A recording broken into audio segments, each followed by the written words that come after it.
Thank you, Cassie, for the introduction. I wish I could speak Fijian, or I wish I could speak Kwara'ae here, or I wish I could speak Solomon's Pidgin. But that, really, I wish I could speak Fijian. When I was here teaching USP, I attended a few night classes downtown, Suva. It didn't last too long because then I left and went back to the Solomons. But the point I'm getting at is that it is so wonderful to hear you, the Fijian, to speak in your own language at the formal context like this, at this conference.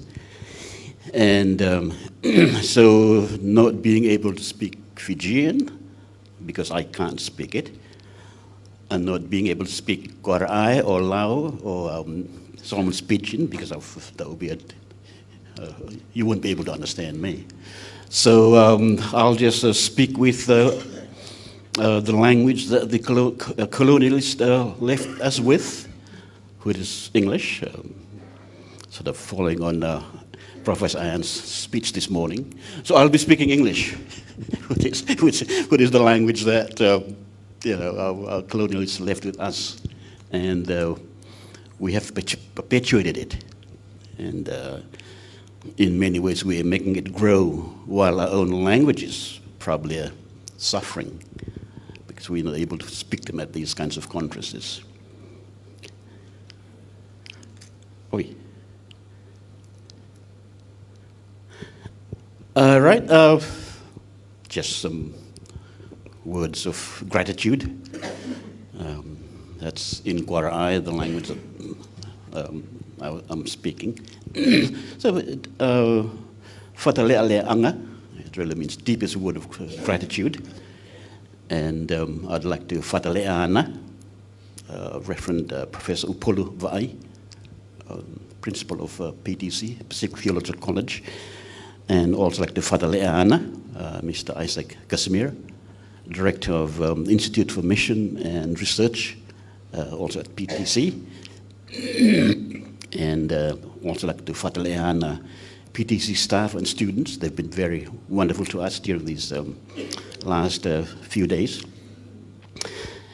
And I'd also like to fatale'ana Fiji Guangaiki.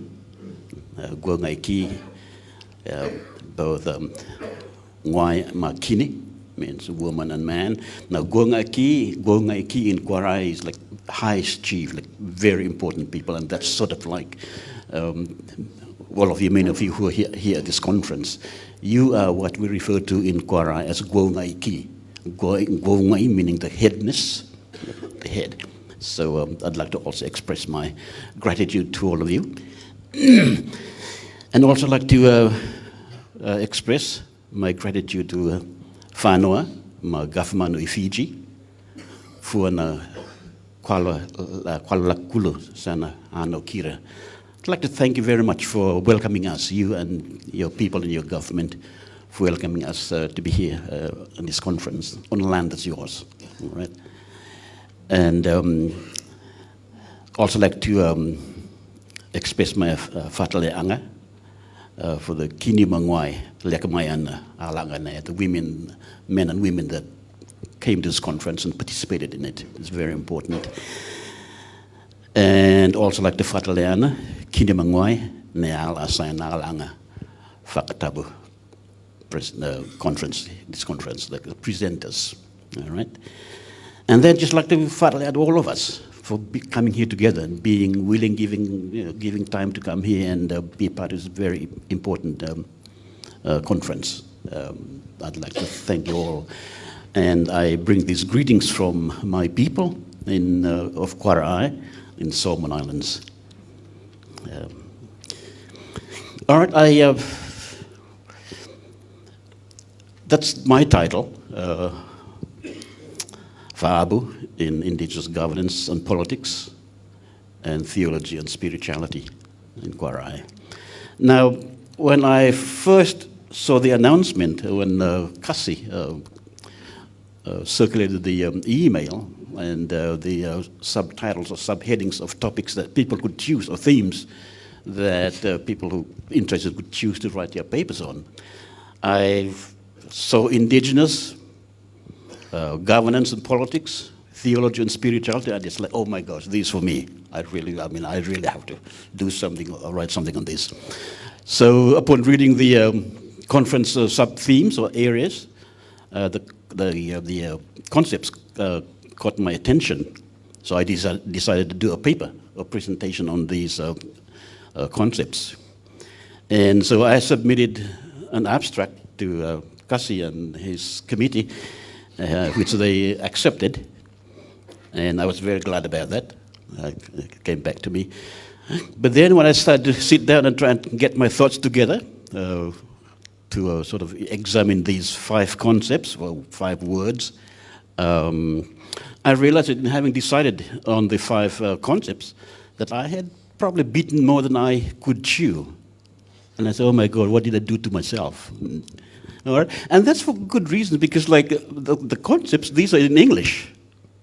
You know, indigenous, okay, I can relate to that, indigenous. But it's still an English word, all right? And governance and politics, yeah, I kind of, as a political scientist, I sort of have an inkling. Theology and spirituality, yeah. But these are words that even speakers of English, native English, and scholars at PhD, when you read their writing of these concepts, nobody has an answer. Nobody really has a definition for them. I mean, you read something on governance, an author would say something totally different from this. So there is no merging of views or epistemology on these words. And so I was thinking to myself, no, and I have a lot of books on this, and I said, if these people, it's their language, can't really define a word like spirituality or theology, who am I to try to do something on this? So I sort of like scared a little bit. I mean, I just started thinking like, so I started thinking like, maybe I should do something different. And what I went through was what I call is an intellectual tug of war. I said, maybe I should choose something different. Maybe I should write to Kasi and Upoli and suggest a different word, maybe just one word to write something on. But then it was getting a bit late. And so I just sort of decided to do my paper, this presentation on the 5 concepts, but from the standpoint of Kwara'ae, the culture, my group, rather than speaking about them from the standpoint of Solomon Islands, which would be like a really big project to do. So that's what I did. And then also the question was going through my mind as I was having this intellectual tug of war, was how much would Kwara'ae understanding of these concepts would contribute to this Vakatabu Conference. I just got a bit, I got what they call cold feet after I had submitted the abstract. But then I said, well, let me just do it. I mean, there's a time to write on these concepts and present an indigenous point of view on what is governance. So that's what I'm doing here. And it's a work in progress, if you will.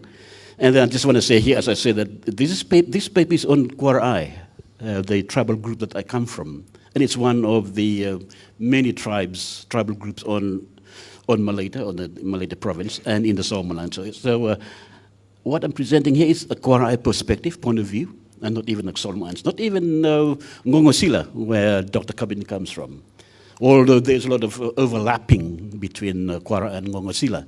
But I just want you to know that, because you might be saying, well, I ran into somebody from the Solomon Islands, and David Gegeo presented a paper on governance or indigenous that I don't think I agree with, because it's very different from when you talk about the way that your people define spirituality or theology or indigenous governance. So this is a Kwara'ae perspective. All right. And then, like I just said here, this presentation is based on ongoing research I've been doing in the Solomon Islands, qualitative or ethnographic research. I've been sort of carrying out on globalization and change in Kwara'ae. All right.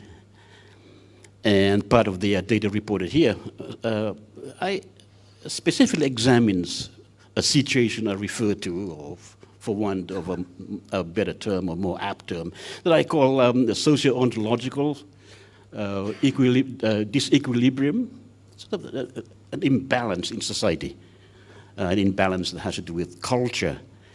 And then I just put it here like socio-ontological decay, which is part of the research I've been doing. And under that concept, socio-ontological decay, there's cultural decay. And I think the last 2 days, we've been hearing a lot about this, cultural decay. Our culture, young people today are no longer interested in learning or keeping our indigenous cultures or traditional cultures. It also covers spiritual decay.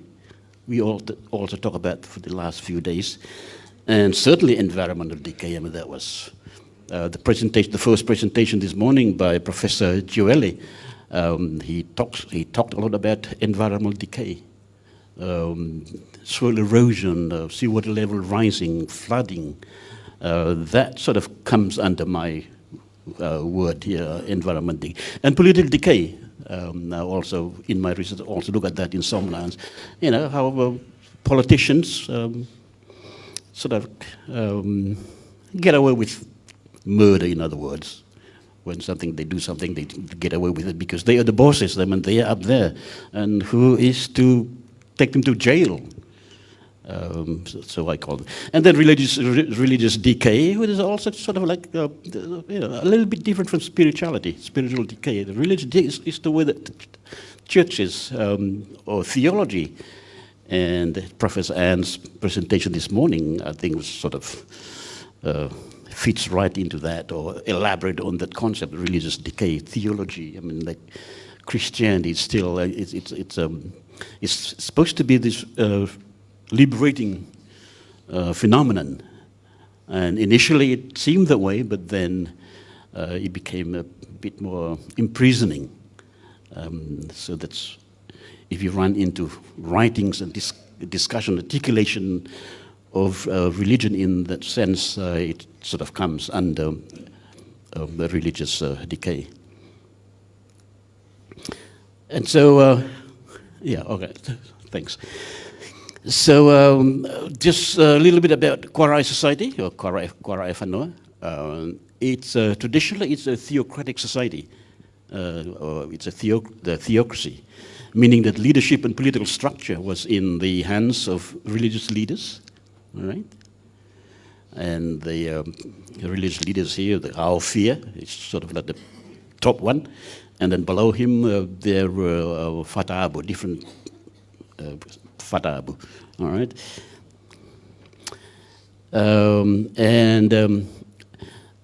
Theocracy, I mean the political system being theocratic, means that everything in Kwara'ae whanua, or society, was abu. You and I in Kwara'ae society, every human being is abu. Trees, the forest, the rivers, birds, animals, abu. That's just the Kwara'ae because of this theocratic society. Everything is abu. Everything has its own sacredness. All right? Meaning the whole is sacred, sacrosanct, respected, dignified, revered. All right?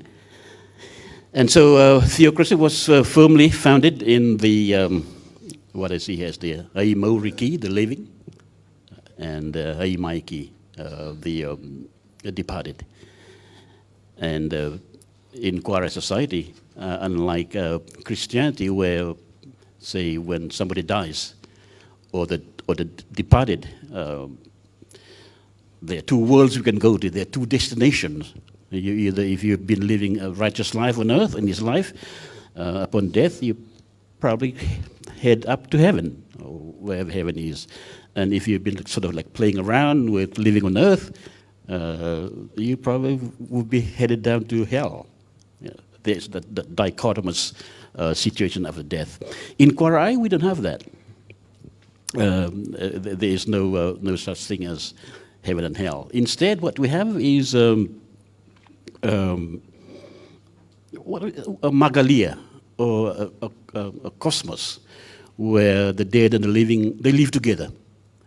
in the same cosmos, Magalia, all right? And only demarcated by what I call here the socio-ontological visibility or invisibility divide, meaning that we, the living, we cannot see the departed, but the departed can see us. In Kwara'ae, they believe that, all right? And then there are some people who have the special skills to communicate with the departed in Kwara'ae. So Kwara'ae are people, when they die, people weep and cry, but then they say, yeah, but that's all right, he or she is just sort of like going to sleep. But they're not really going away. And then they would say, but this thing about Christianity, I mean, it's a much more serious case, because when someone dies, they go away forever. Whereas in Kwara'ae, they sort of like still hang around, all right? And then, like I said, there are some people who have the special skills to communicate with the departed, or sometimes they even see them, like ghosts and things like that, and or sometimes they somebody would smell an odor that would be connected with a special brand of tobacco that a dead relative used to smoke when he or she was alive. And it's, I have run into so and so down at the market this morning, and it's her or his tobacco that smells, so he or she's run, and people say, oh yeah, that's good. Yeah. But it sounds superstitious, but it's not. It's very much part of the Kwara'ae cosmology or so forth, right?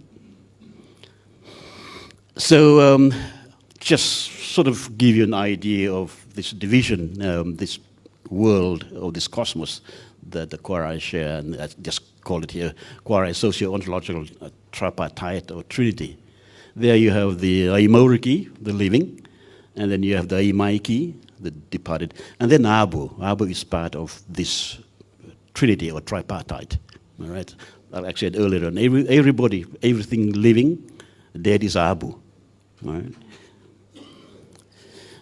Yeah, this is just another version of that, this Aimor. And they intersect. They're not separated. They work together. Right? So sharing the same Magalia, or cosmos, means that an occurrence or a phenomenon experienced by the living were also experienced by the departed. So when the departed, when the living people, they experience misfortune, in other words, or illness or an epidemic, means that the departed also experience that, because they share the same cosmos, only divided by this invisibility dichotomy. All right. So COVID-19, during the COVID-19 in Kwara'ae, when some of our people died from the old men, died from the COVID, people say, well, yeah, well, but don't worry. I mean, he or she's just departed from this world, but he's still around with us. That kind of stuff. I mean, I don't know how much of that is sort of just making up for the loss of some friends, but it fits very much with the this Kwara'ae cosmology. And then I just say here that misfortune, sickness, or even death are believed to be Aimaiki and Abu, sort of like alerting the Aimoriki, or the living, about there being misfortune or trouble in society, but they don't realize it. Because sometimes things happen and the living, we go on with our life, and sometimes the things happen, we just don't pay attention to them, because either it's too much or we don't feel like doing anything about it. And so misfortune, illness, or even death, the Kwara'ae believe, is one way that Abu, this general Abu, or this general Tabu, and the departed saying to the living, you better pay attention to this, because it could lead to, eventually could lead to this socio-ontological decay that I mentioned earlier on. All right?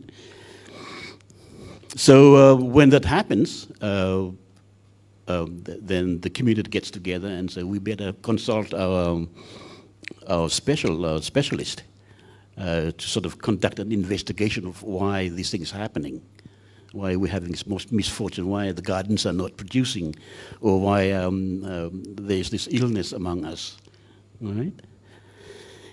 And then, having investigated and sort of collecting enough evidence about the situation, then they do what I call here Vakatabu Conference. It is like it's performed to restore socio-ontological equilibrium in society, means a balance. Because when there's misfortune, when illness, when epidemic happens in society, it causes this imbalance, this equilibrium.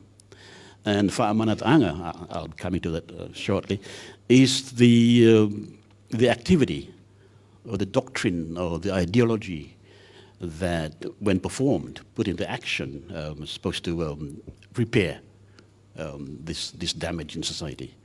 It's what I call it. It brings about, or restore societal equilibrium. Okay. All right, Vakatabu Conference is in my abstract. I mentioned it's the noun form of Vakatabu, and I don't want to go into the linguistic thing of that. But in the paper, I sort of go a bit more deeply into the linguistics, because the language, the word itself, carry very profound meaning. Each word. I don't want to really go into it, but Kasi will read that and give me a red marks on it. So, and so Vakatabu Conference has 3 levels, the dimension of meaning it has 3 levels. And the first meaning is, I say here, is a complex ritualistic process of purifying, sanctifying or rectifying, and bringing back something or someone to its or her or his kulani fully, like each and every one of us belongs to, has a kulani fully. It's your space. It's your space of. It's your base. And what I call here is like your cradle of socio-ontological existence.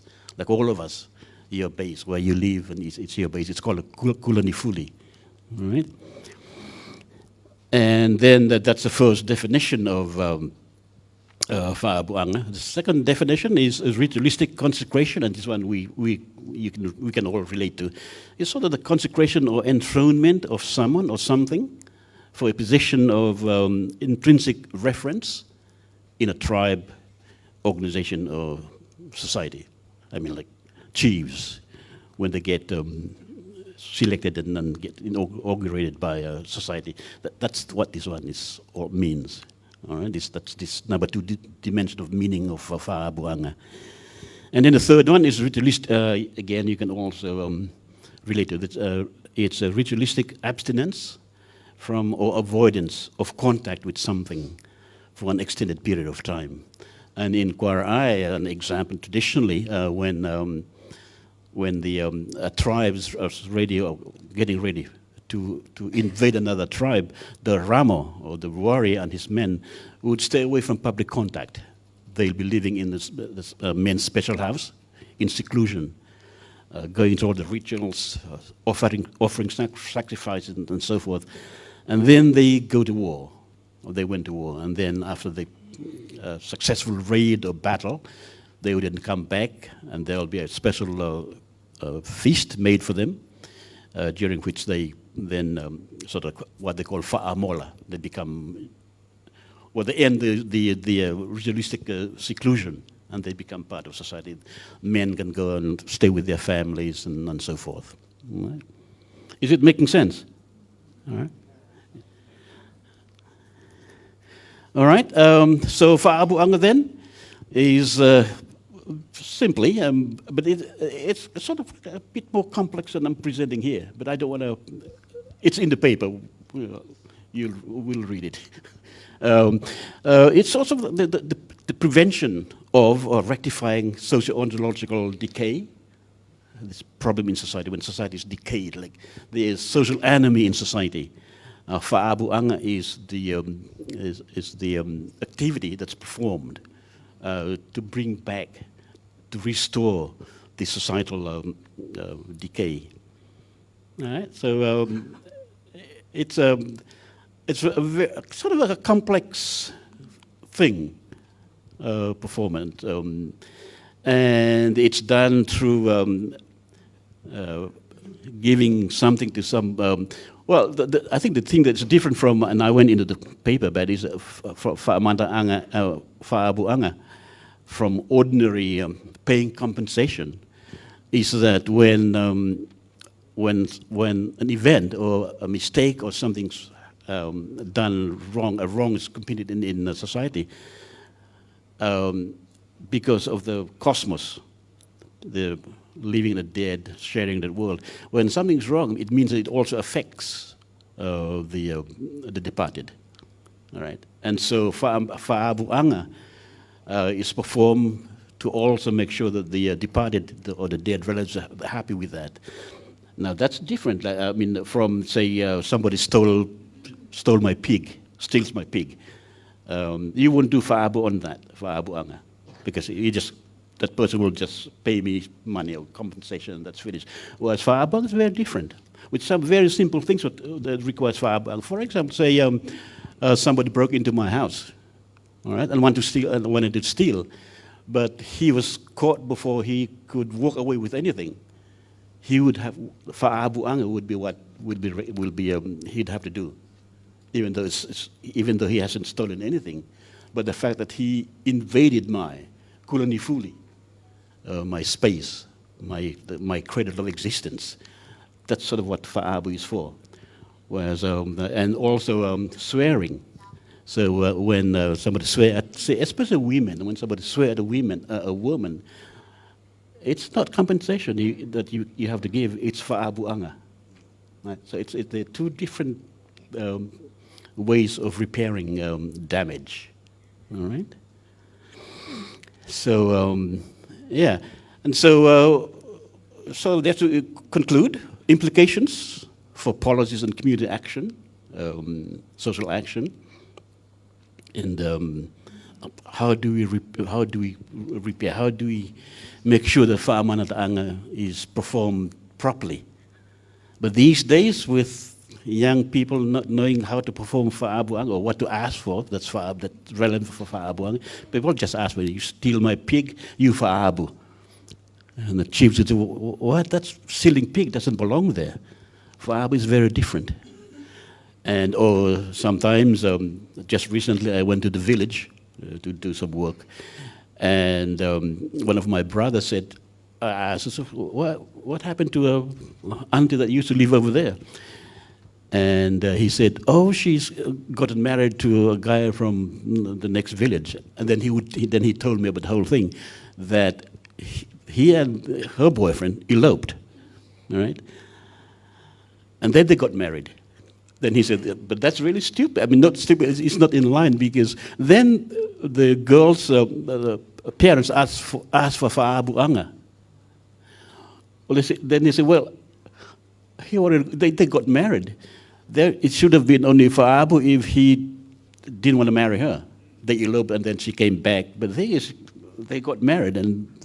But all that's to say that the ritualistic performance of fa'abu has gotten screwed up, because now, like capitalism, for example, is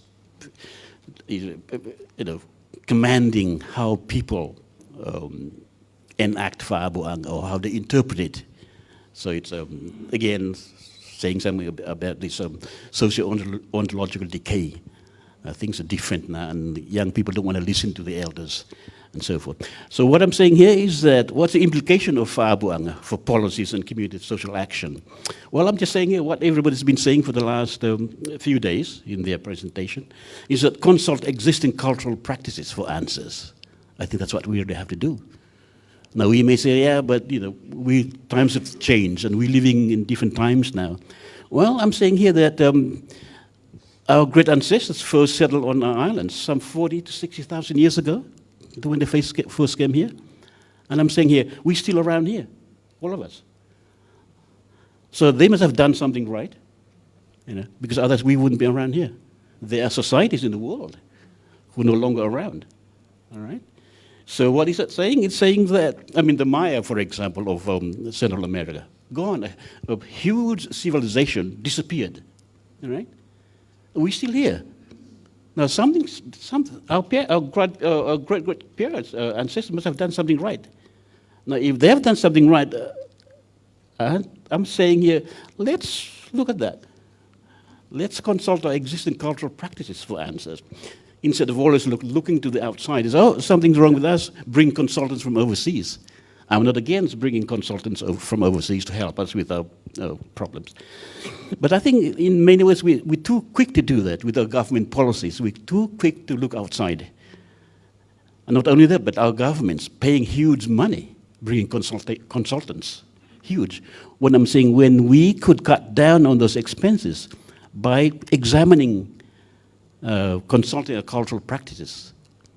And I believe that we have cultural practices that can really help us deal with the socio-ontological decay that I was talking about. All right? And what I'm saying here is also is consult our past. It's what it really boils down to. And all the speakers, all the discussions that have been going for the last 2 days, we talk about that. Consult our past to inform our present, to chart the way for our future. Yeah, I mean, it sounds sort of mundane, sterile, but I think that's very true. Yeah, let's look back on culture. I mean, any cultural practice has bad and negative side to it, but let's examine a traditional culture and see if we can tease out aspects of our traditional cultures that we can apply in today's situation problems. I believe that. I think we should do that. We've been too relaxed about, well, not too, I think we and it has to do with our societies, modernization, even our universities. I mean, I teach at the Solomons University, and I used to teach here at the USP, and I used to teach in Canterbury. I think our orientation in our courses, in our lectures, is towards educating our Pacific Islanders to go overseas, to find jobs overseas. We need to teach our young people to work for us, to work in our countries. And yeah, so, and then I'm just saying here also that the reason I'm saying that we need to consult our cultural practice is that the socio-ontological change that we talk about, whether it's religious decay or spiritual decay or cultural decay, these are human social construct. We make them, all right? I mean, a good example is climate change. Climate change is not made, didn't fall from the sky. We made it. Industrialized countries, it came out of industrialized countries burning, industries and stuff like that, and destroying the ozone layer, going back all 200 years ago. It's a human construct. It's a human social construct. We make it. So a lot of problems that we've been having in our societies today in Solomon Islands, Pacific, these are human social construct. And because they're human social construct, only we can also find answers to them. All right? We human beings. And then I'm just saying here also that in Fa'abu'anga is, you go into detail, there is resilience in it, there is conservation in it, and there's sustainability in it. And usually when we, in development discourse, these three words sort of like used to be discussed as if they don't belong to each other, as if they're totally different epistemologies or ways of thinking. No, they go together. Something is resilient because it can be conserved. And sustainability comes out of conservation and resilience. So I think what I'm saying here is that when we consult our cultural practices, we realize that what has happened and that we've lived up to this point is resilience and conservation and sustainability. All right? And then I'm just saying here the tripartite of Fa'abu'anga. It speaks to resilience, sustainability, and conservation. Now we say, well, how do we get to see those? I think we've been blinded. I think we've been sort of like led to believe that only bodies of knowledge, epistemologies, ontologies, or hermeneutics apply or borrowed from the outside will solve our problems. I don't believe that. And like Professor Gegeo was explaining this morning, let's try and let's be willing. Let's spend some time. I think in many ways we're too lazy. Not too lazy, but I think we don't have the patience to consult our cultural practices. I think we need to develop. Throughout for the last 2 days, presentations talk about sort of like being, don't rush. Still take your time. I think we need to do that. I agree with that. But from the standpoint of taking time to examine our cultural practices and see what we can tease out of them, bodies of knowledge. Because out of this cultural practice, we can, in examining them, we can build new bodies of knowledge, epistemologies, hermeneutics, ontologies, that can help us deal with today's problems. I think we need to do that. We need to create patience. Because otherwise we'll always be, and we have been trapped in what I call in some of my writing, epistemic dependency. We become too dependent on knowledge from the outside. We can create our knowledge, our bodies of knowledge. We can do that. And doing that doesn't mean that we do away with or turn our backs on knowledge brought from the outside. No, it's not. It's just that knowledge brought from the outside usually implies money. We have to have money. Like a good example is the whole idea of sustainability in development.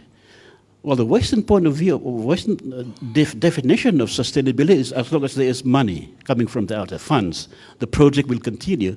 Well, we've been here, sustainability. I mean, we've been here, like I said, 40 to 60,000 years ago. That's sustainability. We've been doing something. Let's define our own sustainability. What does sustainability mean for us in the Pacific? It certainly doesn't mean big money from the outside. And same with conservation, same with resilience. So what I'm saying here is really in many ways confirming or affirming what my fellow speakers have said yesterday and today, and all of you in your discussion and engagement, that I think we need to start looking within ourselves and not always look to the outside. They're friends, good friends. We need them because we're living in a world that's different now, but that doesn't mean discarding, turning our backs on what our ancestors started and that we've been living and that we're still here. We're still here. I mean, that's, to me, bears witness to the strength, the power, and the intelligence of our ancestors. Because otherwise we wouldn't be here. Very simple. People may say, oh, that's crap, David. How could you even make the conclusion? I stand here to make the conclusion. And if any of you say, let's have a discussion because I don't agree with you, fine, I am quite open to that. But I think the fact that we're still here, after more than 40 to 60,000 years ago, when our ancestors first landed on us, to me, that speaks volume of something that we should not turn our backs on. We need to explore, perpetuate, teach in schools, communities, and so forth.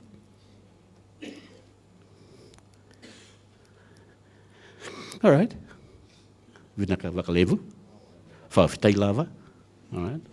Dian Asia, I don't know, and Lea Liu. Thank you very much. That's my bit.